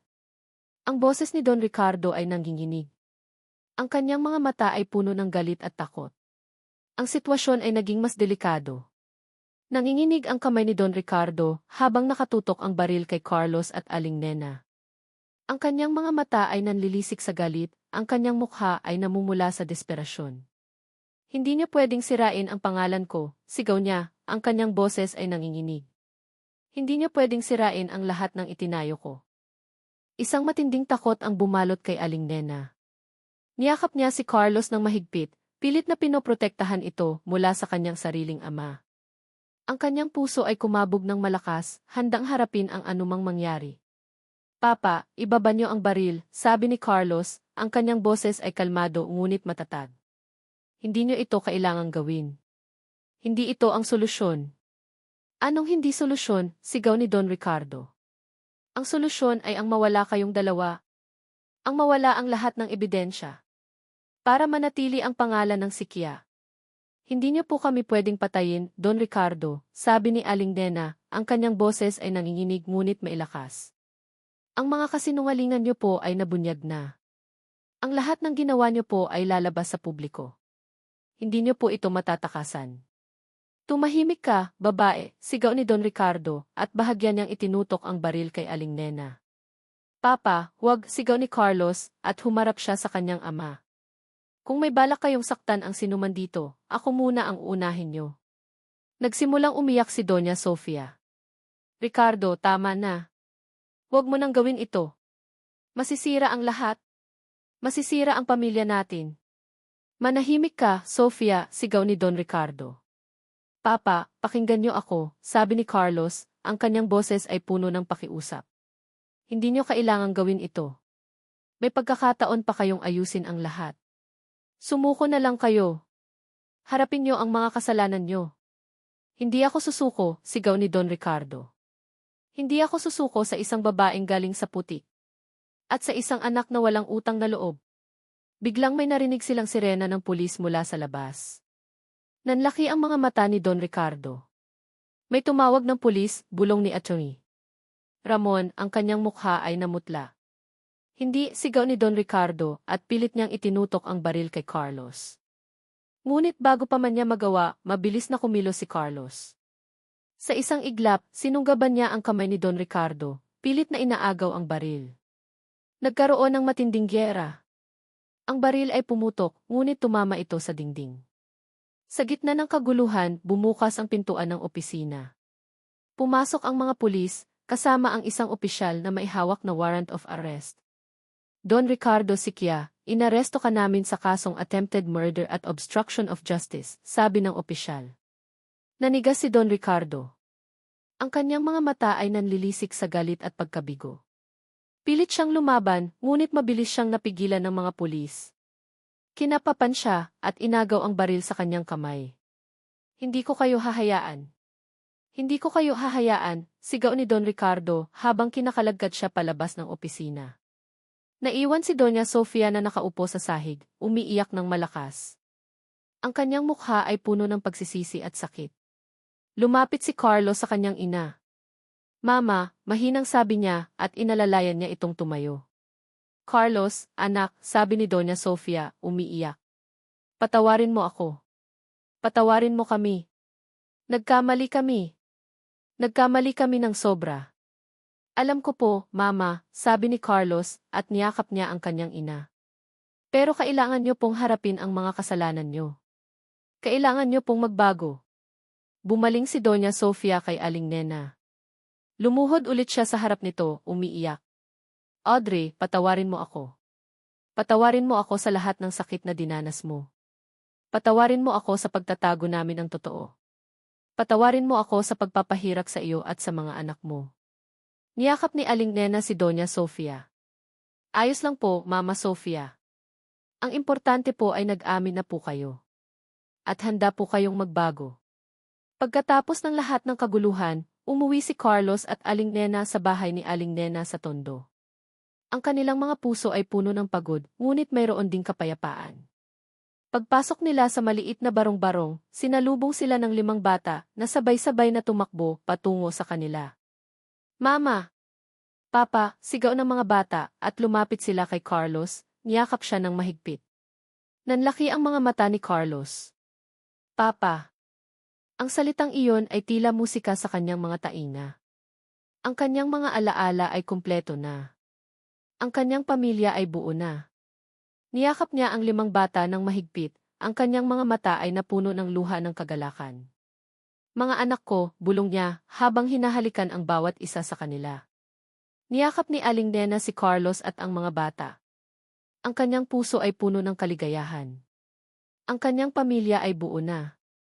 Ang kanyang Carlos ay bumalik na. Nang gabing iyon, matapos matulog ang mga bata, naupo si Carlos at Aling Nena sa labas ng barong-barong, nakatingin sa mga bituin.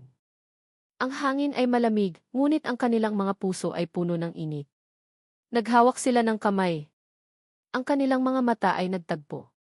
Audrey, sabi ni Carlos, ang kanyang mga mata ay puno ng pagmamahal. Patawarin mo ako sa lahat ng sakit na dinanas mo. Hindi ko alam kung paano ako makakabawi. Ayos lang, Carlos, sabi ni Aling Nena, umiti. Ang importante ay nahanap na natin ang isa't isa. At buo na tayo. Kinuha ni Carlos ang isang maliit na kahon mula sa kanyang bulsa. Binuksan niya ito. Sa loob, naroon ang isang simpleng singsing na may maliit na bato sa gitna. Ang singsing na ito ay hindi kasing mahal ng mga singsing na nakita niya sa kanyang mga panaginip, ngunit ito ay puno ng pagmamahal at pag-asa. Audrey Reyes, sabi ni Carlos, lumuhod sa harap ni Aling Nena. Magpakasal ulit tayo, aking mahal. Ngayon, buo na tayo. Walang kasinungalingan. Walang pagtatago. Tayo lang. At ang mga anak natin. Ang pag-amin ni Carlos, ang pag-iyak ni Doña Sofia, at ang huling pagtatangka ni Don Ricardo na sirain ang lahat, ang mga pangyayaring iyon ay nag-iwan ng malalim na sugat, ngunit nagbukas din ng pintuan sa isang panibagong simula.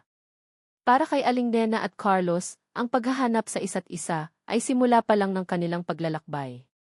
Isang linggo matapos ang pagtutuos, abala si Aling Nena at Carlos sa pagpaplano ng kanilang muling pagpapakasal.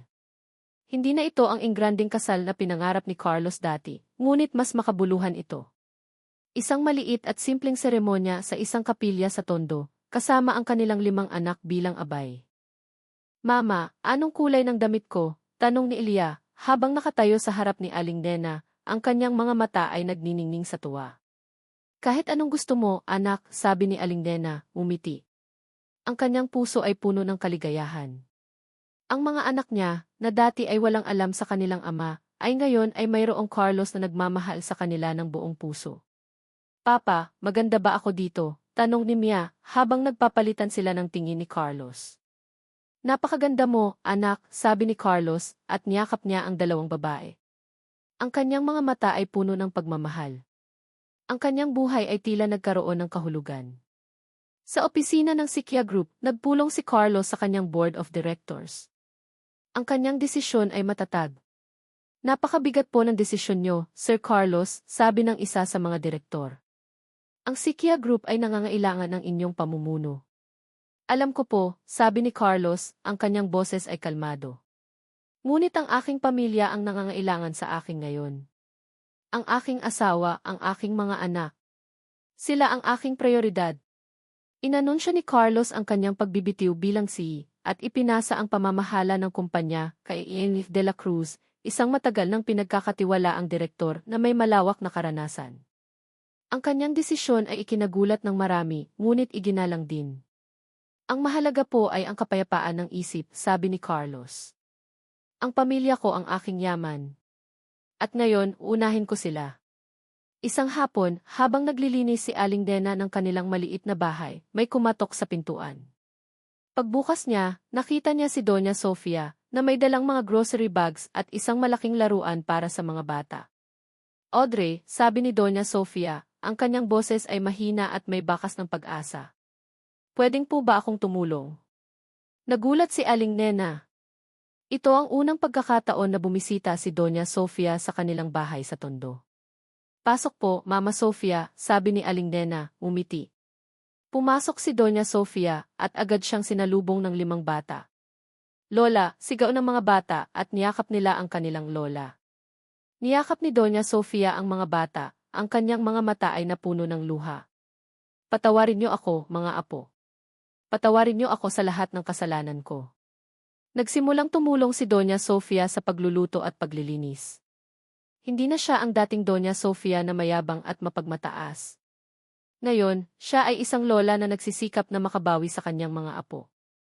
Audrey, patawarin mo ako sa lahat ng sakit na dinanas mo, sabi ni Doña Sofia, habang nagbabalat ng patatas. Alam kong hindi sapat ang paghingi ng tawad. Pero sana, bigyan mo ako ng pagkakataon na makabawi. Ayos lang po, Mama Sofia, sabi ni Aling Nena, ngumiti. Ang importante po ay nagbago na po kayo. At handa po kayong harapin ang mga kasalanan nyo. Ilang linggo matapos ang kasal, lumipat si Carlos, Aling Nena, at ang 5 bata sa isang mas malaking bahay. Hindi ito kasing laki ng mansyon ng mga Sikia, ngunit sapat ito para sa kanilang pamilya. Isang bahay na puno ng pagmamahalan, tawanan at kapayapaan. Ang mga bata ay masaya. May sarili na silang kwarto. May sarili na silang hardin. At mayroon na silang papa na nagmamahal sa kanila ng buong puso. Isang hapon, habang naglalaro ang mga bata sa hardin, nakaupo si Aling Nena sa balkonahe, nagbabasa ng dyaryo. Napansin niya ang isang sulat na nakalagay sa ibabaw ng mesa. Isang sulat na may selyo ng kulungan. Binuksan niya ang sulat. Galing ito kay Don Ricardo. Minamahal kong Audrey. Alam kong hindi sapat ang paghingi ng tawad sa lahat ng ginawa ko sa inyo. Alam kong maraming sakit ang dinanas mo. Ngunit gusto ko lang sabihin na nagsisisi ako. Nagsisisi ako sa lahat ng kasalanan ko. Nabulag ako ng kayamanan at kapangyarihan. Sana, isang araw, mapatawad mo ako. At sana, maging masaya kayo ni Carlos at ang mga anak ninyo. Nagmamahal, Ricardo Siquia. Tinitigan ni Aling Nena ang sulat. Ang kanyang mga mata ay napuno ng luha. Hindi niya alam kung ano ang dapat niyang maramdaman. Pagsisisi, galit, o pagpapatawad? Ang sikat ng araw ay dahan-dahang gumagapang sa mga dahon ng puno, nagbibigay ng gintong kulay sa buong paligid. Sa isang malawak na damuhan sa labas ng lungsod, nagtatakbuhan ang 5 bata, ang kanilang mga tawa ay umalingaw-ngaw sa hangin. Silio, Marco, Nico, Lia, at Mia, ang mga bunga ng pag-ibig na sinubok ng panahon at kasinungalingan. Nakaupo si Aling Nena sa isang picnic blanket, nakangiti habang pinagmamasdan ang kanyang mga anak. Sa tabi niya, nakahiga si Carlos, ang kanyang braso ay nakayakap sa kanya. Ang kanyang mga mata ay nakapikit, tila nagpapahinga, ngunit ang ngiti sa kanyang labi ay nagpapahiwatig ng kanyang kapayapaan. Carlos, mahinang bulong ni Aling Nena at hinaplos niya ang buhok nito. Idinilat ni Carlos ang kanyang mga mata at mumiti. Bakit, mahal ko? Ang saya-saya ko, sabi ni Aling Nena, ang kanyang mga mata ay puno ng luha ng kaligayahan. Hindi ko akalain na darating pa ang araw na ito. Ang araw na buo tayo. Ako rin, mahal ko, sabi ni Carlos, at hinawakan niya ang kamay ni Aling Nena, mahigpit na mahigpit. Ang lahat ng pinagdaanan natin, ang lahat ng sakit ay sulit. Kasi narito tayo ngayon. Bumangon si Carlos at umupo. Tiningnan niya ang kanyang mga anak na naglalaro. Ang kanyang mga mata ay puno ng pagmamahal at paghanga. Ang mga bata na ito, na akala niya ay hindi niya kailanman makikilala, ay ngayon ang kanyang buhay. Naaalala mo pa ba noong una tayong nagkita ulit sa opisina? Tanong ni Aling Nena, ngumiti. Ang sakit-sakit noong hindi mo ako nakilala. Pero alam ko sa puso ko na ikaw iyon. At ako, pinaniwalaan ko ang mga kasinungalingan, sabi ni Carlos, na pabuntong hininga. Patawarin mo ako, Audrey. Patawarin mo ako sa lahat ng sakit na dinanas mo dahil sa akin. Dahil sa mga magulang ko. Ayos lang, Carlos, sabi ni Aling Nena, at hinawakan niya ang pisngi nito. Ang importante ay nagising ka. Ang importante ay nahanap mo ang katotohanan. At ang importante ay bumalik ka sa amin. Ang kanilang buhay ay naging simple ngunit puno ng pagmamahalan. Si Carlos ay hindi na bumalik sa Sikya Group. Nagtayo siya ng isang maliit na negosyo, isang negosyo na nakatuon sa pagtulong sa mga mahihirap na komunidad. Si Aling Nena naman ay patuloy na nagtatrabaho, ngunit hindi na bilang tagalinis. Nagtayo siya ng isang maliit na tindahan sa kanilang komunidad, nagbebenta ng mga lutong bahay na pagkain. Ang araw ay dahan-dahang lumulubog, nagbibigay ng kulay kahel sa kalangitan. Ang mga bata ay tumakbo patungo sa kanila, ang kanilang mga tawa ay puno ng kaligayahan. Mama! Papa! Kain na tayo, sigaw ni Nico. Tumayo si Carlos at Aling Nena. Hinawakan nila ang kamay ng bawat isa sa kanilang mga anak. Naglakad sila patungo sa picnic basket, ang kanilang mga puso ay puno ng pagmamahalan at kapayapaan. Ang buhay ay hindi perpekto. May mga sugat na hindi kailanman maghihilom. May mga alaala na mananatiling masakit. Ngunit ang pag-ibig ay isang lakas na kayang lampasan ang lahat. Ang pag-ibig ay isang ilaw na kayang tanglawan ang pinakamadilim na daan. Para kay Aling Nena, ang kanyang paglalakbay ay isang patunay na ang tunay na pag-ibig ay hindi kailanman sumusuko. Ito ay laging naghahanap ng daan pabalik sa tahanan. Ito ay laging naghahanap ng daan pabalik sa puso. At ito ay laging nagtatagumpay. At dito nagtatapos ang kwento ni na Aling Nena at Carlos, isang paglalakbay na puno ng pagsubok, pagtuklas at paghilom. Maraming salamat po sa inyong lahat, aming mga minamahal na mambabasa at tagapakinig. Sa bawat kabanata, sa bawat pahina, kasama namin kayo sa paglangway sa agos ng emosyon, sa pagharap sa mga lihim, at sa paghahanap ng katotohanan. Ang bawat sulyap ninyo sa aming istorya ay nagbigay ng buhay sa mga karakter ni na Aling Nena, Carlos, at kanilang mga anak. Ang pagsusulat ng kwentong ito ay isang masalimuot, ngunit napakagandang karanasan para sa akin. Habang isinusulat ko ang bawat linya, ramdam ko ang bawat sakit, bawat pag-asa, at bawat kagalakan ng kanilang pamilya. Nagsimula ito sa isang kislap ng ideya, at unti-unting lumago, nagkaroon ng sariling buhay, at nagturo sa akin ng napakaraming bagay tungkol sa pag-ibig, pagpapatawad, at pag-asa. Ito ay naging higit pa sa isang kwento, ito ay naging isang paglalakbay ng puso. Sa gitna ng lahat ng kaguluhan at kasinungalingan, naniniwala ako na ang kwentong ito ay nagpakita na ang tunay na pag-ibig ay hindi kailanman sumusuko. Ito ay matatag kahit sa gitna ng unos. Ito ay nagpapatawad kahit sa pinakamalalim na sugat. At ito ay laging naghahanap ng daan pabalik sa tahanan, sa kung saan ito tunay na kabilang. Sana ay naramdaman ninyo ang mensahe na ito sa bawat pagsubok na kanilang hinarap at sa bawat kagalakan na kanilang natamo. Naway maging inspirasyon ito upang hindi tayo sumuko sa paghahanap ng ating sariling kapayapaan at kaligayahan at upang laging pahalagahan ang mga taong tunay na nagmamahal sa atin. Muli, taos puso po ang aking pasasalamat. Naway mag-iwan ito ng magandang alaala sa inyong mga puso. Gusto po naming marinig ang inyong mga saloobin at damdamin tungkol sa kwento. Ano po ang pinakamahalagang aral na inyong natutunan? Anong bahagi po ng kwento ang tumatak sa inyong isip at puso? Maraming salamat po at paalam.